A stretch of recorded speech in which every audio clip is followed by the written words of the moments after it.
Hello viewer, আসসালামু আলাইকুম। আজকে আমরা কিছু ইম্পর্ট্যান্ট চ্যাটিং নিয়ে কথা বলবো। আপনারা জানেন যে আমরা যখন ফেসবুক ব্যবহার করি বা ইনস্টাগ্রাম ব্যবহার করি বা হোয়াটসঅ্যাপে আমরা চ্যাটিং করি, কনভারসেশন করি, তখন কিন্তু আমাদের কিছু ফ্রেজের ব্যবহার প্রয়োজন হয়। এই ফ্রেজগুলো হয় কি কনভারসেশনকে খুবই বিউটিফুল করে, খুবই সুন্দর করে এবং শুনতেও খুব ভালো লাগে। এই ধরনের কনভারসেশন নিয়ে আমি বেশ কিছু ভিডিও করেছি। আজকের ভিডিওতে মাত্র 3টি কনভারসেশন আলোচনা করব।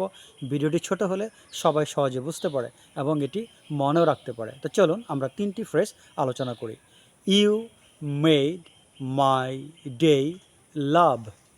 You made my day love.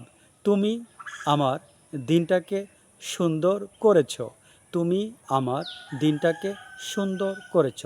Stop teasing me. আমাকে আর খেপিও না। Teasing, TEASING। Stop teasing me. আমাকে আর খেপিও না। Stop teasing me. আমাকে আর খেপিও না। সর্বশেষ ফ্রেজটি হচ্ছে I miss you badly. I miss, MISS, I miss you badly. আমি তোমাকে খুব মিস করছি। ছোট পরিসরের ভিডিও আজকে এখানে শেষ করছি। ভালো লাগলে প্লিজ চ্যানেলটি সাবস্ক্রাইব করবেন। আল্লাহ হাফেজ।